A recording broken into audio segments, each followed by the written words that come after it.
Magandang araw po sa inyong lahat mga kababayan at welcome back dito po sa ating munting channel Pinas News Review, kung saan nare-reviewin po natin ang mga mahalagang balita dito sa Pilipinas. Mga simpleng komento sa mga issue dito sa Pinas. At ito nga mga kababayan, kapapasok lang, grabe na ito. Di makapaniwala ang Kongreso sa matinding pasabog ni Vice President Sara Duterte. Nagsalita na. Yan mga kababayan ang ating alamin at bibigyan ng komento. Mula po ito kay Pinas News Insider. Nasa description po ang full video link ng video ito. Subscribe na po kayo. At ito na nga mga kababayan, bago po natin simulan pakinggan, panoorin at bigyan ng komento ang video ito. Kasi trending po ngayon no, yung hearing ng or deliberation ng budget ng Office of the Vice President mga kababayan. So ito ipapakita ko lang, balita po mula sa ABS-CBN. Nako. Kung paano po nila kabaliktaran po sa nangyayari dito kay VP Sara, no? Yung nangyari doon sa budget ni PBBM sa presidente. Ito po mga kababayan ang balita, no? Office of the President's 10.5 billion proposed 2025 budget breezes through House panel. Yan mga kababayan. Ito po. Nasa 15 minuto pa lang tinatalakay ang panukalang budget ng Office of the President nang aprubahan ito ng committee sa Kamara. Nako. Bagay na tinutulan ng ilang kongresistang gustong magtanong. Yan mga kababayan. Aprobado po agad sa loob po ng 5 minuto. Pero yung kay VP Sara, inabot na po ng ilang hearing. Pangalawa na yata ito Pangatlo. Ganyan po sila mga kababayan. Ganyan po itong mga nasa kongreso. Ganyan po nila balahurain ang ating vice presidente. Ito pa ang sabi ng isang political commentator mga kababayan na si Sir A.B. Hugalbot, no? I will not be surprised if VP Sara will not attend today's OBP budget hearing. She has already said, no, her piece during the first time, pangalawa na pala ito ngayon she was there, leaving her office budget proposal to the discretion of the House, mga kababayan, no? At maging si Congressman Marcoleta ay nagsalita na rin, no? Kanina sa hearing. At gusto nga niyang i-terminate, mga kababayan, no? Gusto niya nang i-terminate yung hearing ng Office of the Vice President. Kasi nga sabi niya, may kultura naman tayong, di ba? May kultura daw sila diyan sa sa nakauglian baga. Gaya nga po ng nangyari dito sa budget ng Office of the President. Ganito po yung kaugalian mga kababayan, no? Sa mga matataas na pinuno ng ating bansa. 15 minutes lang. Kay Carobredo nga dati, 13 minutes yata yun pero bakit ngayon kay VP Sara umaabot ng pangalawang hearing pa? Yan mga kababayan, ano po ang inyong opinion dito sa balitang ito? Nako. At ito na nga, sama-sama at sabay-sabay po natin pakinggan. Panoorin at bigyan ng komento ang video ito. Ito na po. Ako, bratinela o spoiled brat. Ang budget ng Pilipinas ay hawak lang ng 2 tao. Ito ang balita ngayon, trending at pinag-uusapan ngayon sa... So yan mga kababayan, 2 tao lang pala ang may hawak ng budget, sabi ni VP Sara. Ang tanong, sino kaya itong 2 tao na ito? Sino kaya? Mundo ng social media, ang di umano'y balitang matapos ang tila walang katapusang kontrobersiyang pang-aatake di umano sa Office of the Vice President sa kauna-unahang pagkakataon, Vice President Sara Duterte tila binasag na ang katahimikan at buong tapang na nilabas ang buong katotohanan. Pero bago ang lahat, kung bago ka pa lamang sa aming channel, please huwag kalimutang mag-like, subscribe at i-click ang notification bell para mas maging updated ka palalo sa lahat pa ng bagong video na i-upload namin. At eto na nga mga kababayan, sa tila walang katapusang kontrobersiya na pang-aatake di umano sa Office of the Vice President.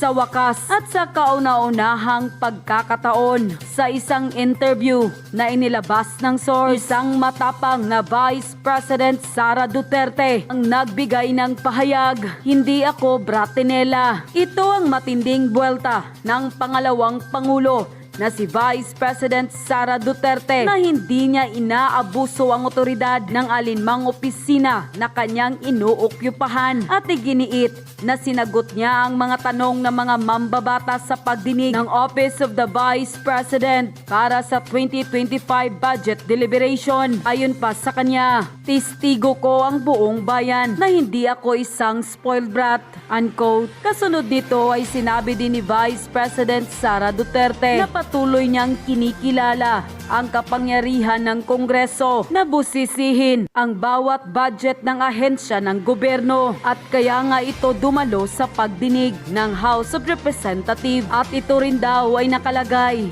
sa ating saligang batas. Idinagdag din ng Office of the Vice President na karapatan ng taong bayan na malaman kung saan mapupunta ang budget ng Office of the Vice President. Kaya nauna nang mag-post ang Office of the Vice President sa kanilang online account sa panukala ng kanilang budget para sa 2025 bago pa man ang pagdinig ng Kongreso upang makita na ng publiko kung saan nila nilalayong gamitin ang kanilang pondo. Sa tila gitna ng kontrobersiya sa Office of the Vice President budget hearing, ipinaliwanag ni Vice President Sara Duterte ang kanyang desisyon kung bakit iwasan ang Q&A at ipaubaya sa Kongreso ang pagdidesisyon. Ayon sa kanya, hindi ito kawalan ng transparency dahil inilathala na ang budget proposal ng OVP online para sa kaalaman ng publiko. Kaya tila ipinapaubaya na niya sa Kongreso kung aaprubahan ba nito ang kanyang budget proposal para sa taong 2025. Nang lumabas ang balitang ito,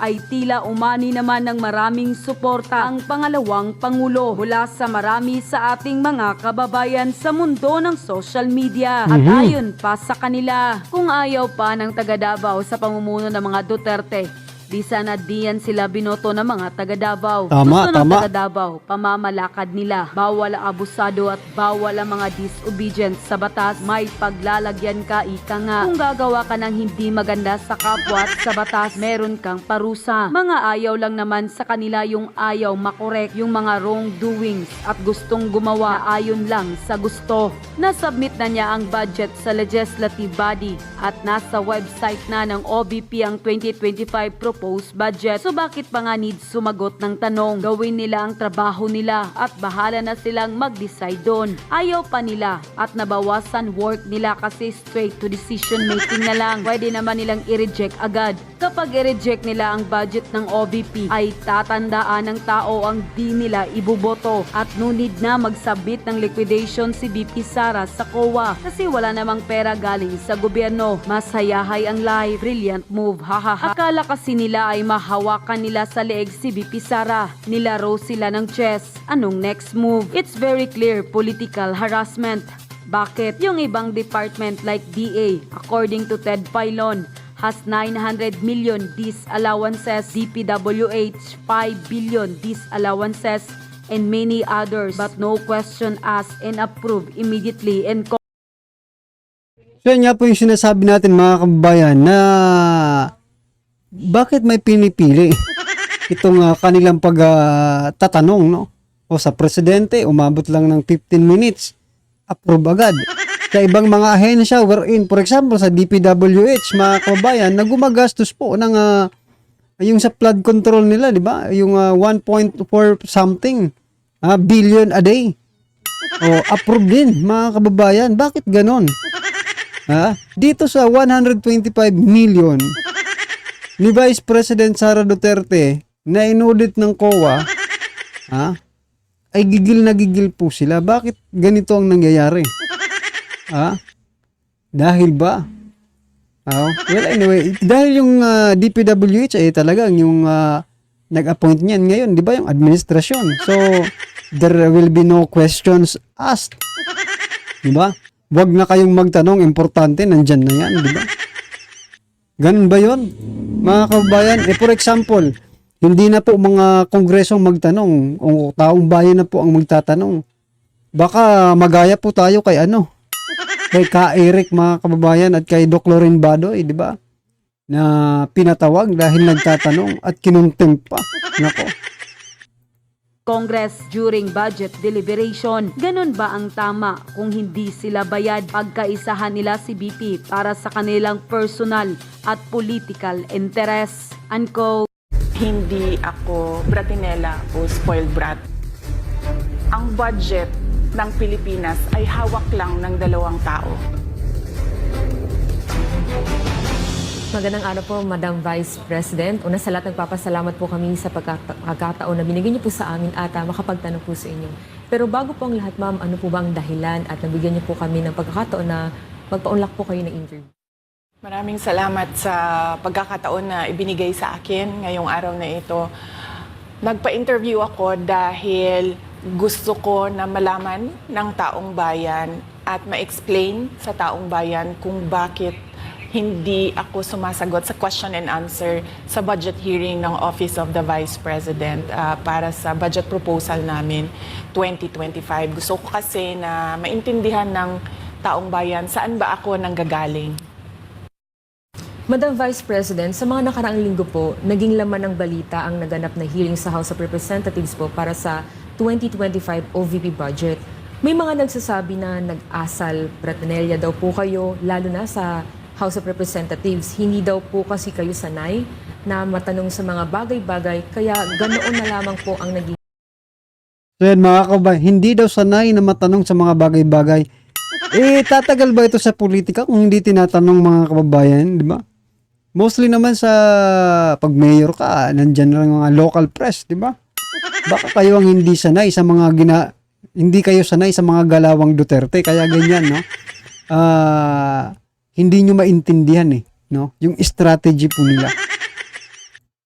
Asta ninyo. Ano po ang reaction nyo dito? Sanay ako na sumagot sa mga tanong ng mga bagay-bagay. Kaya nga, di ba, nagbibigay ako ng mga interview kahit hindi siya arranged na interview, mga ambush interview ng media kung saan nakukuha nila yung mga katanungan ng taong bayan. Sanay ako sa ganyan at alam ng taong bayan na hindi ako bratinela o spoiled brat dahil kilala nila ako simula nung ako ay nasa Davao pa, simula nung ako ay mayor pa, hanggang naging vice president ako. Kilala ako ng taong bayan na hindi ko inaabuso ang aking power at ang aking authority sa lahat ng mga opisina na nahawakan ko. Nako, may pinariringgan yata dito si Vice President Sara Duterte. Doon po sa sinabi niyang hindi ako umaabuso sa kapangyarihan. Nako. Yung iba kasi dyan, mga kababayan, ay abusado. Nako, talaga. Testigo ko ang buong bayan na hindi ako isang spoiled brat. In fact, nung ako ay lumalaki, may spoiled brat bang nananapak? Diba, mga kababayan, may spoiled brat ba nga nananapak ng at nagtatanggol sa taong bayan na inaapi? Yan ang isipin nyo kung talagang yan ang paniniwala ninyo, no? Na parang pinalalabas nyo na napaka-spoiled naman ng vice presidente natin. Diba? Oh. Kung spoiled yan, mga kababayan, yun nga po yung sinasabi ko, hindi po yan mananapak kasi, diba? Iba na lang ang pagagawin niya. hindi naman, ang mga kaibigan ko, hindi naman sila galing sa political na pamilya, sa mga mayayaman na pamilya, sa mga powerful na pamilya. Sila ay mga ordinaryong tao lamang at yun ang kinalakihan ko. Isang ordinaryong environment ng isang ordinaryong citizen ng ating bayan.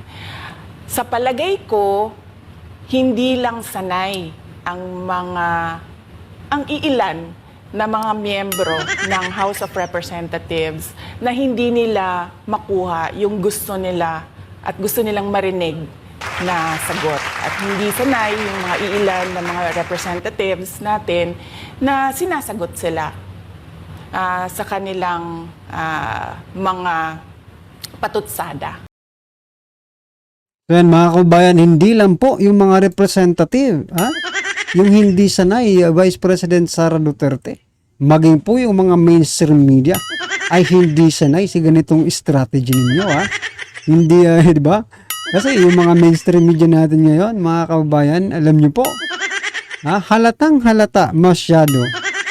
Pagdating po dito sa mga side ng Duterte, kung magbabalita sila, alams na po, di ba? Pero pagdating po dito sa administrasyong ito, kahit gaano kabaho ng informasyon, nagiging napakabango, na ipinapakain sa taong bayan, pinupukol sa taong bayan. Kaya sa tingin ko, isa din itong parang atake din nila na parang, Bratinela yan.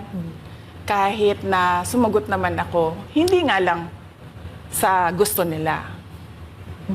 Kaugnay dyan, Madam Vice President, dito sa budget hearing, naniniwala po ba kayo na may kapangyarihan talaga ang Kongreso na busisiin ang budget po ng bawat ahensya ng gobyerno?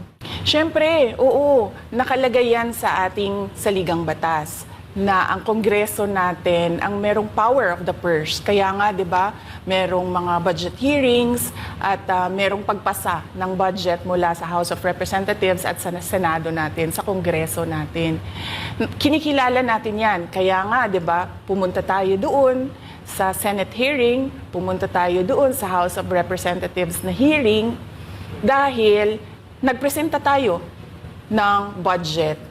Ang ginawa ko lang ay sinabi ko, i-forgo namin yung question and answer na parte ng budget hearing. Pero kaugnay po dyan, Madam Vice President, hindi po ba dapat malaman din ng taong bayan para sa ang pondo ng OVP? At saan po gagamitin itong panukala po for 2025? Yes, napakahalaga sa akin na malaman ng taong bayan ang Office of the Vice President Budget Proposal. Kaya nga, bago kami pumunta sa Senate, bago kami pumunta sa House, ay pinublish namin yung budget proposal namin sa aming website, sa Office of the Vice President, sa social media platforms namin. Ginawa namin siyang madaling intindihin ng taong bayan kung saan papunta yung budget proposal ng Office of the Vice President.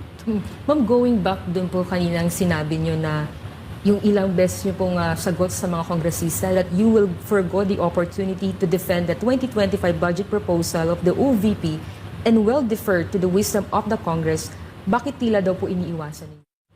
Parang ganun po yung lumalabas daw. Oo. Kasi sinasabi ko pa ulit-ulit yon na sinasubmit namin sa Congress ang budget ng Office of the Vice President at iniiwan namin sa Kongreso ang desisyon kung ano ang gagawin nila para sa Office of the Vice President. Kaya fino-forgo na namin yung question and answer. Unang-una dahil nakikita namin na ginagamit siya ng ibang mga miyembro, iilan na mga miyembro ng Kongreso para umatake sa akin dahil hindi kami magkasama sa politika. At pangalawa, kasi ang budget ng Pilipinas ay hawak lang ng 2 tao. Ay nilabas ng source ang mata President at iniiwan sa politika. At pangalawa, kasi ang budget ng Pilipinas ay hawak lang ng 2 tao.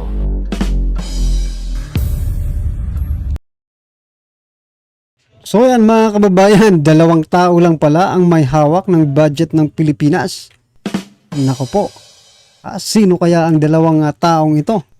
At yan nga mga kababayan, talagang napakatindi po ni Vice President Sara Duterte at napakatapang harapin po ang Kongreso.